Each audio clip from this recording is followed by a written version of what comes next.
Hartlik welkom by die Gereformeerde Kerk Brakpan. Dit is vandag Sondag 16 November 2025. Ons erediens waargeneem deur Dominee Leon van Jaarsveld. Hy lees vandag uit Matteus 2 en die tema van sy preek: Verkondig die waarheid tot eer van God.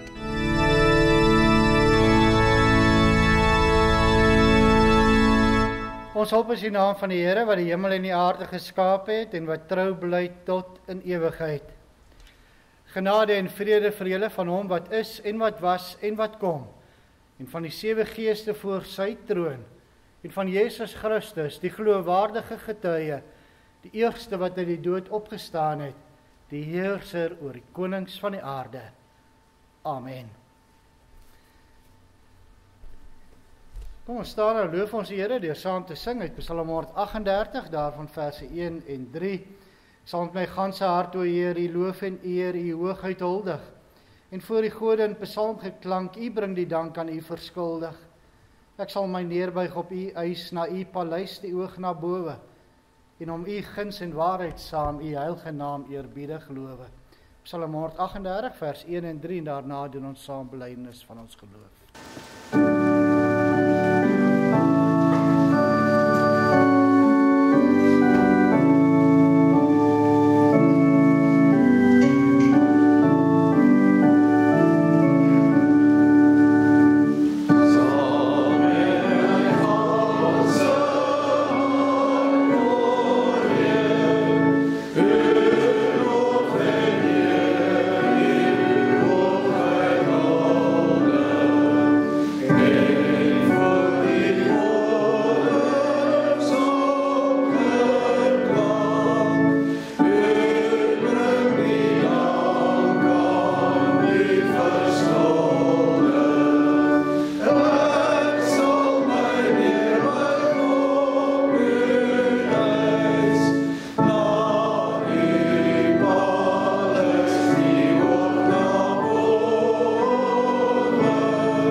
Ons bely ons geloof saam, waar elkeen in sy hart die volgende sê: Ek glo in God die Vader, die Almagtige, die Skepper van hemel en aarde, en in Jesus Christus, sy eniggebore Seun, ons Here, wat ontvang is van die Heilige Gees, gebore uit die maagd Maria, wat gelei het onder Pontius Pilatus, gekruisig is, gesterf het en begrawe is, uit die lyding van die hel ondergaan, uit op die 3de dag opgestaan uit die dood, opgevaar na die hemel, en sit aan die regterhand van God, die Almagtige Vader, waarvandaan hy sal kom, om die lewendes en die dooies te oordeel. Ek glo in die Heilige Gees, ek glo aan 'n heilige algemene Christelike kerk, die gemeenskap van die heiliges, die vergewing van sondes, die opstanding van die liggaam, en 'n ewige lewe. Amen.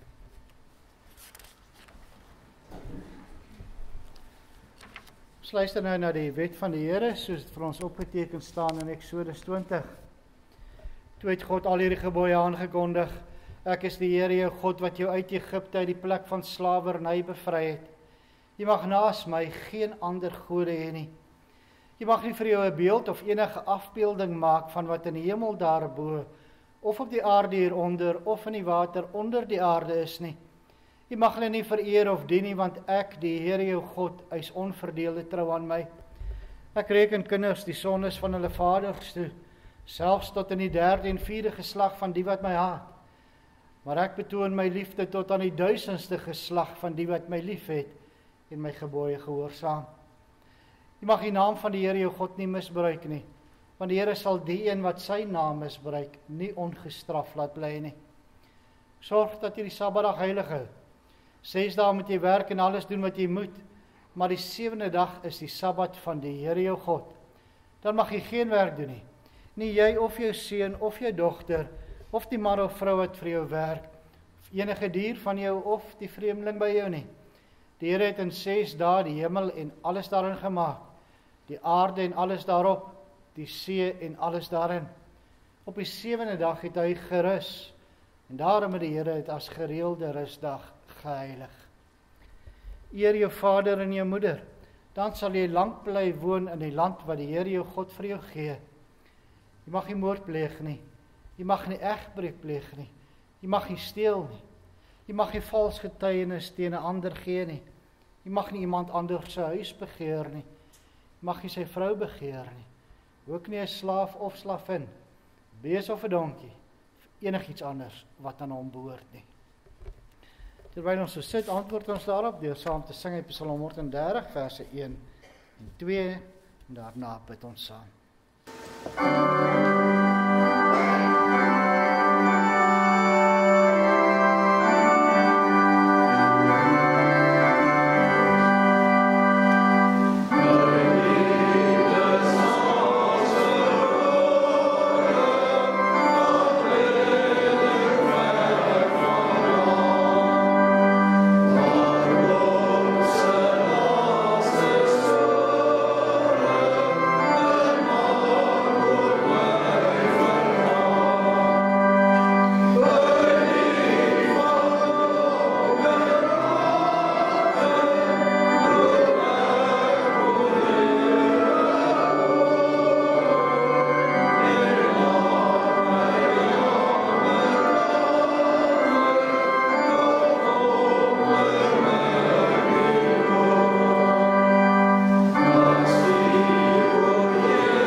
Ons bid saam.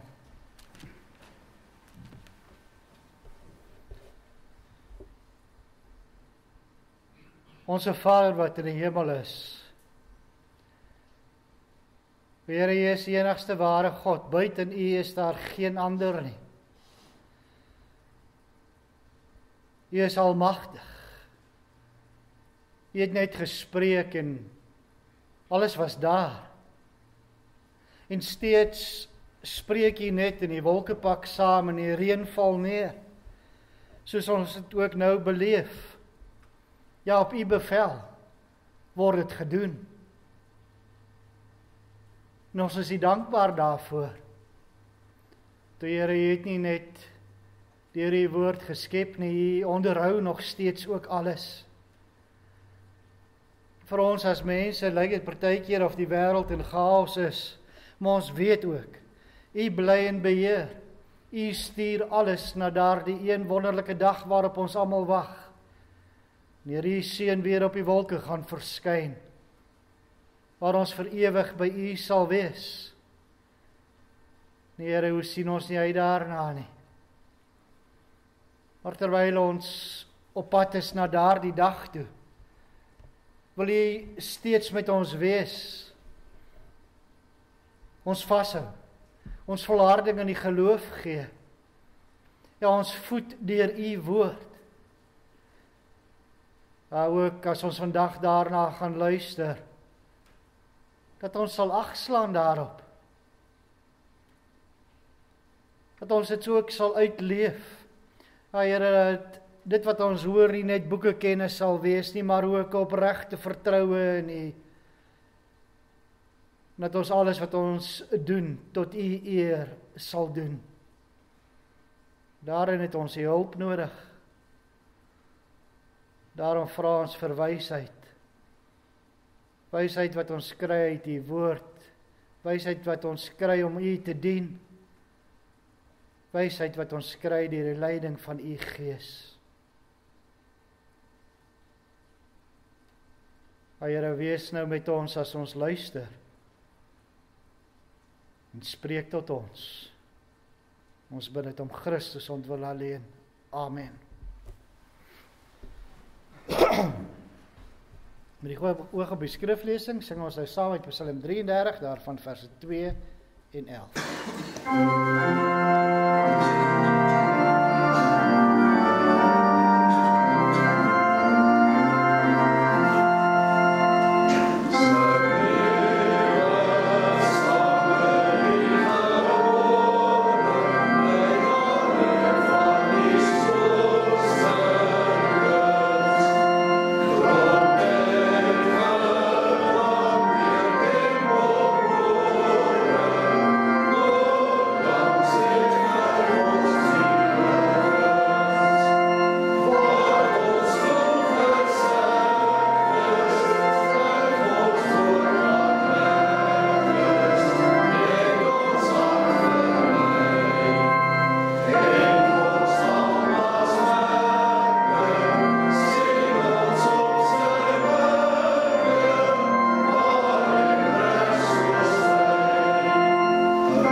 Luister volgens na die woord van die Here, soos dit vir ons opgeteken staan in Matteus 2.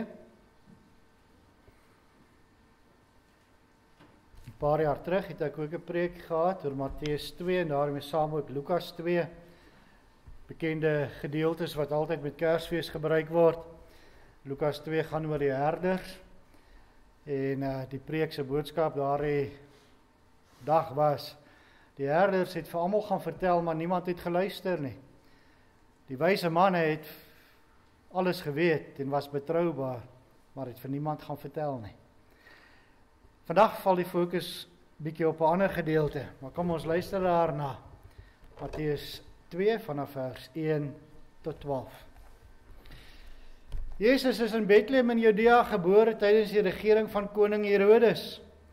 Na Jezus se geboorte het daar sterrekykers uit die ooste in Jerusalem aangekom en gevra: waar is hy wat as koning van die Jode gebore is?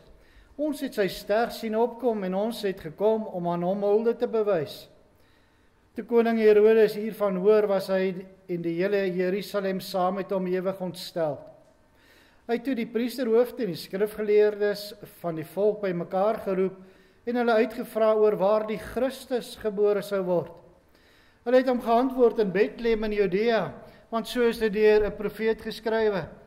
Jy Bethlehem, gebied van Juda, jy is beslis nie die kleinste onder die leiers van Juda nie, Uit jou sal 'n leier voortkom wat vir my volk Israel 'n herder sal wees. Daarna het Herodes die sterrekykers in die geheim ontbied en noukeurig by hulle vasgestel wanneer die ster verskyn het. Hy het hulle na Bethlehem toe gestuur met die woorde: gaan doen noukeurig ondersoek na die kindjie. En as julle hom kry, laat my weet, sodat ek ook aan hom hulde kan gaan bewys. En nadat hulle die koning aangehoor het, het hulle vertrek. En kyk, die ster wat hulle sien opkom het hulle gelei tot dat dit gaan staan het bo die plek waar die kindjie was. Toe hulle die ster sien, was hulle baie bly. Hulle het in die huis ingegaan en die kindjie saam met Maria, sy moeder, gesien. En hulle het gekniel en aan hom 'n hulde bewys. Daarna het hulle reissakke oopgemaak en vir hom geskenke uitgehaal: goud, wierook en mirre.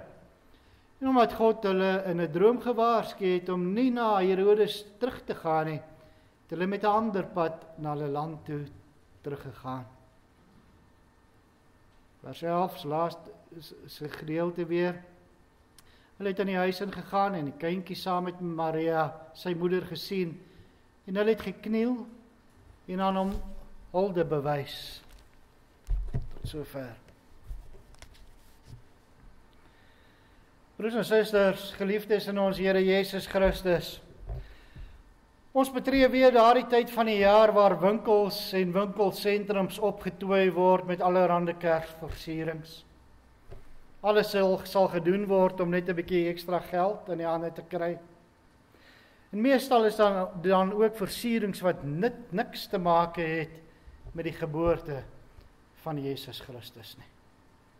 Ja, die wêreld se reaksie op die geboorte van die Seun van God is die van eie gewin deur materialisme en kommersialisering. Maar wat moet ons as Christene se reaksie wees, broer en suster? Wat is jou reaksie op die blye nuus dat Jesus Christus, die koning van die wêreld, gebore is? En nee, hierdie is nie 'n Kersfeespreek nie. Dis 'n boodskap vir elke dag. Die geboorte van die Seun van God vra 'n reaksie van ons elke dag. En die geboorte van Jesus word aan verskeie mense geopenbaar in die gedeelte waarna ons geluister het. Maar telkens is die reaksies anders. Ja, alles draai om Christus. Sonder Christus sou die wyse manne nooit hom gaan soek het nie. En sou hulle nooit Herodes ontmoet het nie. Ja, Jesus is wel in 'n stal gebore, maar alreeds as baba begin sy geboorte die wêreld omkeer. Kom ons luister daarna, soos belig uit die gedeelte waarna ons geluister het. Ja, daar heers 'n paar misverstande oor die wyse manne uit die ooste. Een daarvan is dat hulle in die nag van Jesus se geboorte op die herder se hakke gevolg het om Bethlehem binne te gaan, en dat hulle 3 was. Daar staan nêrens in die Bybel dat dit 3 manne was nie. Het was waarskynlik meer gewees. Dit is verkeerd hoe die kerskaartjies dit ook uitbeeld. Hulle was nie by die krib van Jesus nie. Nee, in Matteus 2 vers 7 doen Herodes navraag oor wanneer die ster opgekom het. En in 2 vers 16 lees ons dat hy die seentjies onder 2 jaar laat doodmaak het, ooreenkomstig die tyd wat hy noukeurig by die sterrekykers uitgevra het. In verse 10 en 11 lees ons dat die ster wat daardie nag met Jesus se geboorte aan die wyse manne verskyn het, weer verskyn bo die huis waar Jesus was. En die sterrekykers het by die huis ingegaan, baie duidelik nie 'n stal nie. Ook staan daar dat hulle die kindjie by Maria gekry het en nie 'n baba nie. Daar's 'n ander Griekse woord wat vir baba gebruik word as wat hier gebruik word vir kind. Ja, Jesus was dus nou ongeveer 2 jaar oud. Die wyse manne was dus nie by die geboorte van Jesus Christus nie. Maar deur God se genade het hulle wel by Jesus uitgekom. Maar waarom daag hierdie wyse manne, eers 2 jaar na Jesus geboorte by Bethlehem op? Daar's heel waarskynlik 2 goeie redes daarvoor. Die eerste is die afstand. Hulle het van die ooste afgekom, vanaf Babylonië of Persië. En die reis na Bethlehem kon maande duur. En verder moes hulle te voet deur die woestynreis, wat slegs in die wintermaande kon plaasvind. Vir hulle reis moes hulle ook deeglike voorbereidings tref. En dit het alles tyd in beslag geneem. Die tweede rede waarom hulle so lank geneem het, was omdat hulle geleerde mense was. Hulle was manne van die wetenskap, manne wat die sterre dophou en bestudeer vir enige teken of boodskap om raad aan die koning te gee. Ja, die koning se planne en doen en late geskied volgens die raad wat hy kry vanaf die wyse manne. Raad wat hulle gee uit die bestudering van die stand van die sterre.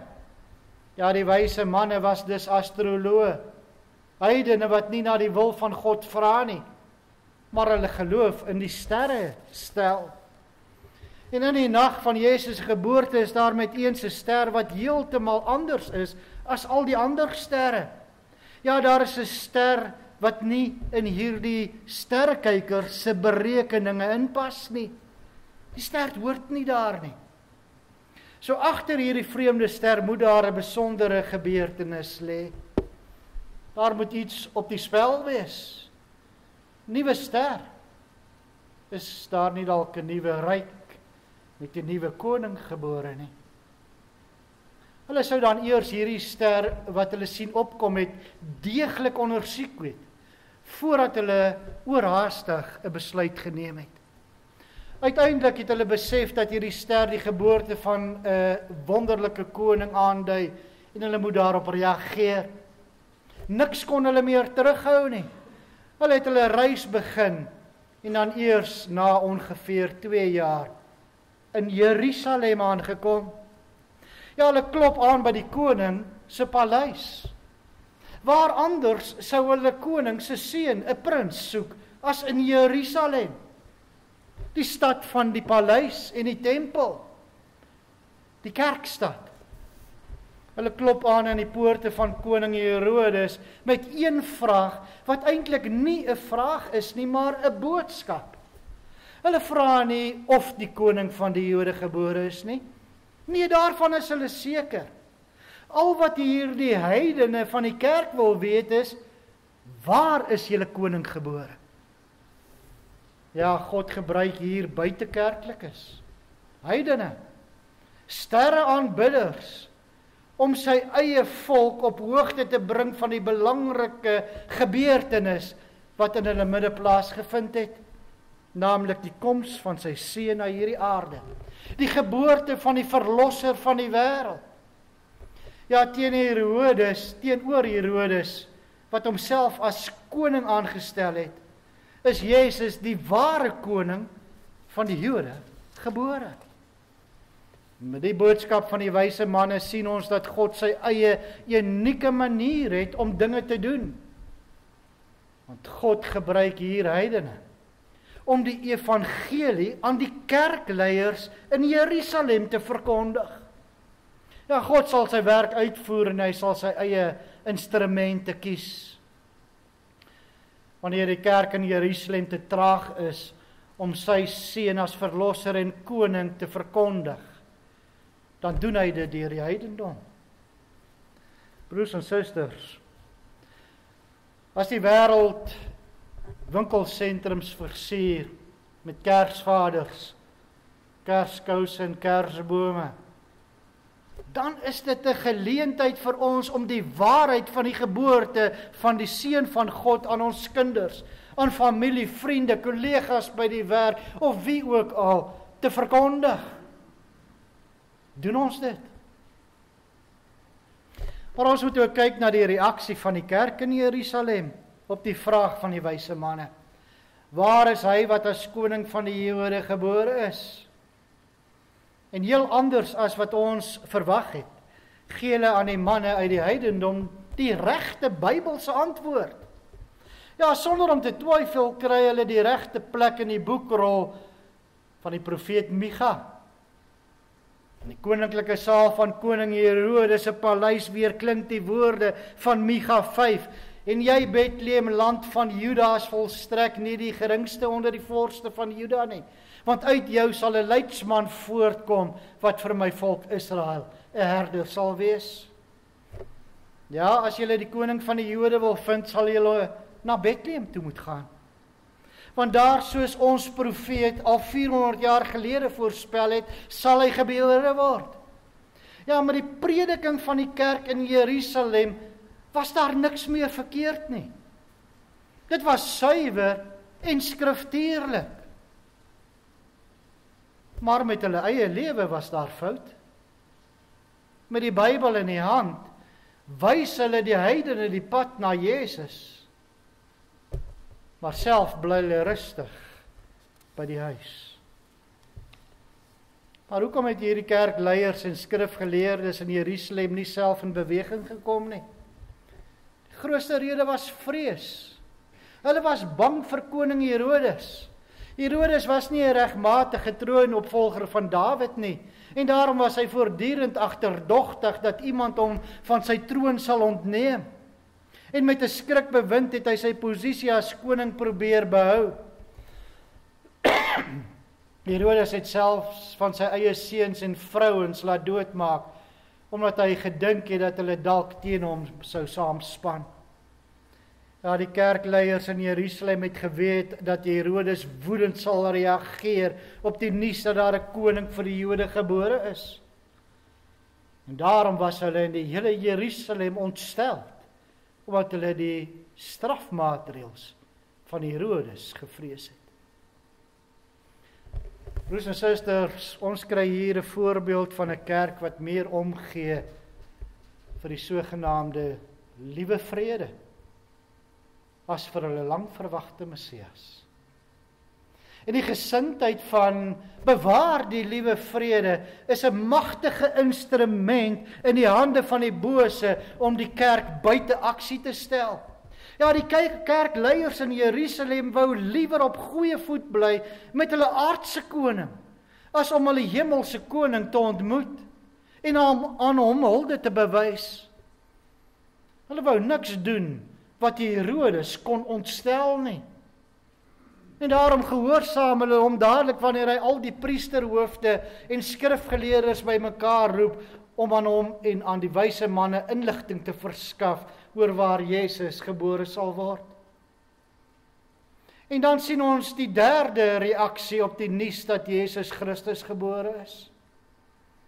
Die reaksie van Herodes is vyandig, al lyk dit die teendeel. Dis die reaksie van haat en vyandskap, verborge in eerbied en vroomheid.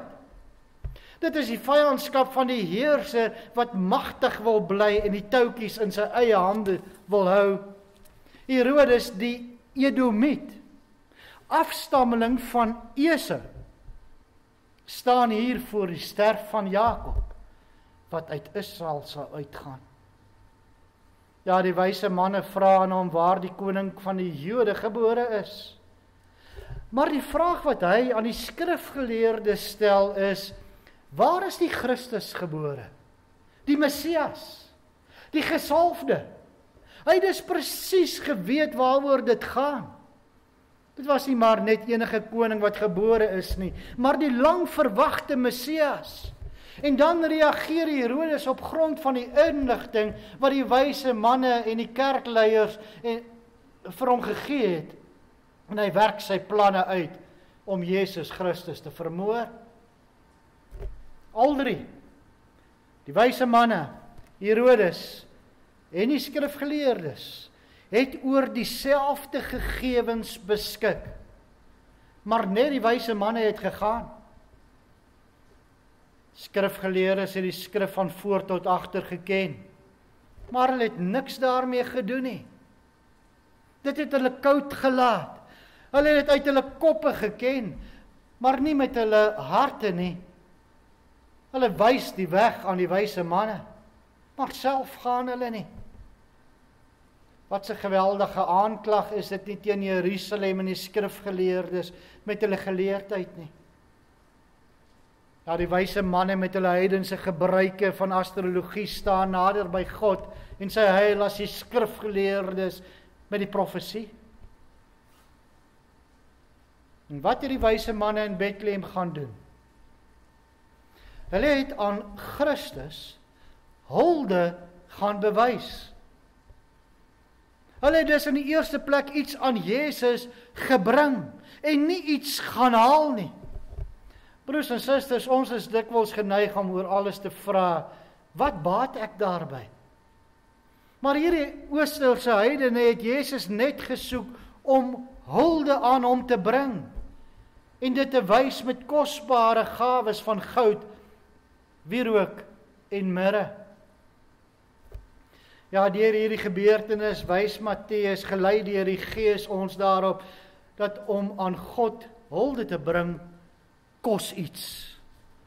Kos baie. Dan word daar nie bedoel dat ons goeie werk en gawes moet gee om by te dra tot ons redding nie. Nee. Die bedoeling is dat ons deur ons gawes ons dankbaarheid en liefde vir God wys. Ons moet nie vra wat kan die kerk vir my bied nie, maar eerder wat kan ek aan die kerk bied?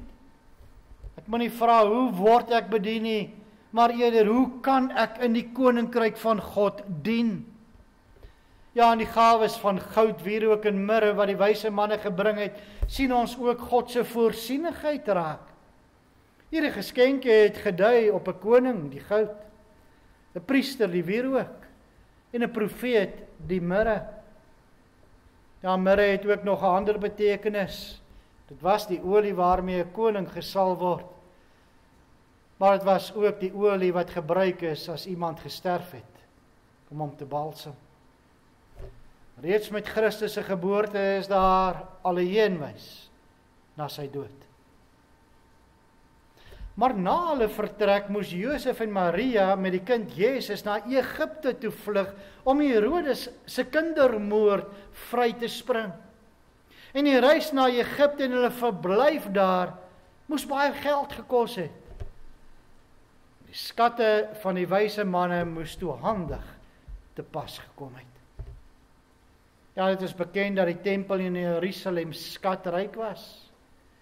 Die tempel het van die meeste goud in die nabye ooste gehad.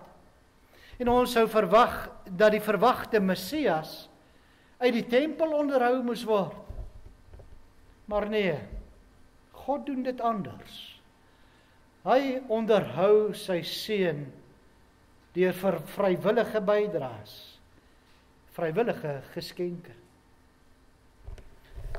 Broers en susters, ons het gehoor dat ons as gelowiges, ons as kerk van Christus, nie neutraal kan staan teenoor die geboorte van Christus nie. Ons kan nie die evangelie verkondig, maar dit self nie uitleef nie.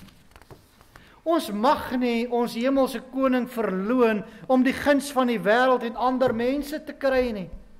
Ons as gelowiges is hier om aan God hulde te bewys. En om aan God hulde te bewys kos baie. Dit kos jou hele lewe. Elke dag. Al word dit deur aggressie deur ander mense beantwoord.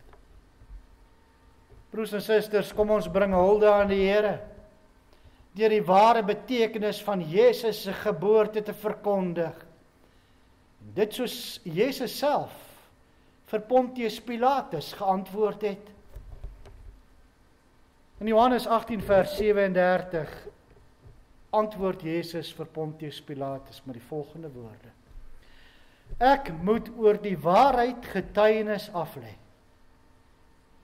Hiervoor is ek gebore en hiervoor het ek na die wêreld toe gekom. Elkeen wat aan die waarheid behoort, luister na wat ek sê.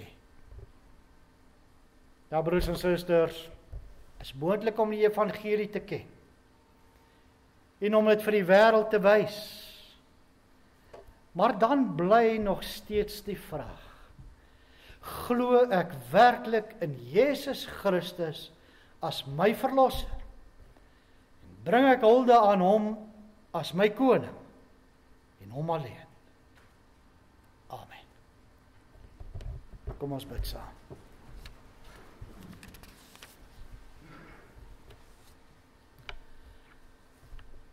Onse Vader wat in die hemel is. O Here, ons kan U net dank vir U genade en U liefde. Ja, dat U ons so lief gehad het, dat U seun as mens gebore is, maar dan ook vir ons aan die kruis gesterf het. Nie net gesterf het, maar ook weer opgestaan het uit die dood, opgevaar het na die hemel, waar hy nou aan die regterhand sit, om te heers as koning van konings. O Here, ons dank U daarvoor. En dit is die blye nuus. Dit is die evangelie wat ons ook moet verkondig.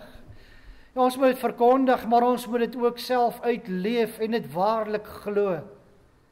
En daarom vra ons dat U vir ons waarlike wysheid ook sal gee, deur U woord en U Gees. Dat ons ook die krag sal ontvang, om elke oomblik van elke dag, volgens U waarheid, te lewe. Dat ons nie sal wegskram van die waarheid af nie. Ja, al word daar teen ons gediskrimineer, al word ons woorde met aggressie beantwoord. Gee ons die moed, gee ons die durf, om die waarheid te bly verkondig. Ja, Here, U skep vir ons die geleenthede. Laat ons dit gebruik. Here, ons vra ook dat U ons as gemeente sal vashou. Dat ons ook aan U woord en U woord alleen sal vashou en dit ook sal uitleef. Nie net ons as gemeente nie, maar ook elkeen van ons persoonlik. En ons dank U vir al die genade wat ons so onverdiend uit U hand ontvang. Here, ons vra ook dat U ons sonde sal vergewe. Maar ons dank U in dieselfde asem wat ons weet, dit is ons reeds vergewe deur die soenverdienste van U seun aan die kruis. Daarom bid ons ook al hierdie dinge, maar alleen in die naam van U seun ons verlosser, Jesus Christus. Amen.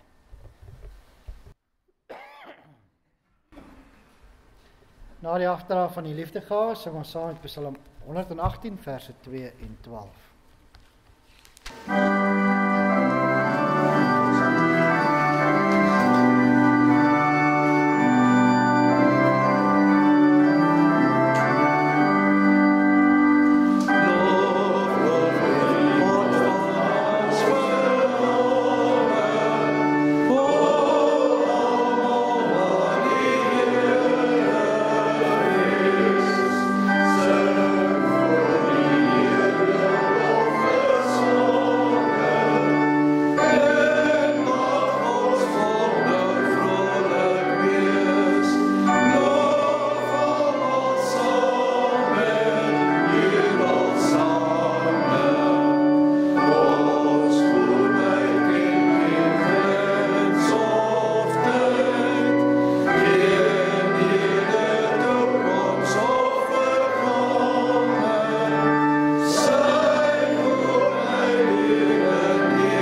Skryf jou harte tot die Here en gaan hierdie week in met sy seën.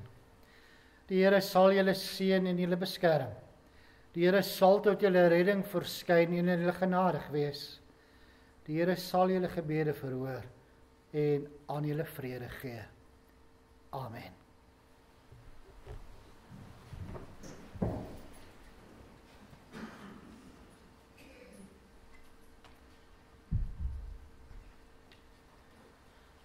Hier is goeiemôre broers en susters. Ek het net nou gesê, dit is, ek dink die eerste keer vandat ek predikant hier is, en dit is nou al so 15 jaar, wat het reën op 'n Sondag. So ons is dankbaar daarvoor, en ek sê ook, dit dink is die eerste keer in die 15 jaar, wat ek hier predikant is, waar daar niemand in hierdie week verjaar nie. Maar ja, baie geluk aan almal wat nie verjaar nie. Ons is dankbaar dat Elma Besyne tuis aansterk nadat sy in die hospitaal was. En ons bid vir haar ook vinnige beterskap toe. Daar's nie volgende tee nie en ook die Bybelstudie nie. Die Bybelstudie hervat dan weer volgende jaar. Ons herinner hier dan net ook aan die potjiekos kompetisie weer eens. Dis die 29ste November, so 2 weke. As jy 'n pot wil inskryf, kan jy gerus vir Floris praat. Omskakel, sy nommer is dan ook daar in die kollig. En dan ook die katekisasie afsluiting. Ek klink vir my daar gaan heel wat speletjies wees, met ook springkasteel, waterwurm en sagte speelgoed vir die heel kleintjies. So kom geniet die dag saam met ons. Dan af hoe lank jou pot vat om te maak. As dit okstyl is, dan gaan jy waarskynlik hier by 12:00 begin. So jy kom wanneer jy moet. Die beoordeling vind 5:00 plaas, so dan moet jou pot reg wees. So jy kan enige tyd hier begin. Die speletjies vir die kinders sal ook derentyd aangebied word. Maar ek dink dit gaan vlamvat hier by 2:00 se kant. So, almal is baie welkom. Ons sal wel ook 'n skakel op die WhatsApp groep sit, waar jy net kan laat weet of jy die dag gaan saam bywoon, of jy 'n pot gaan maak, en of jy net dan 5:00 hier sal wees om saam met ons te eet. Baie lekker week vir elkeen.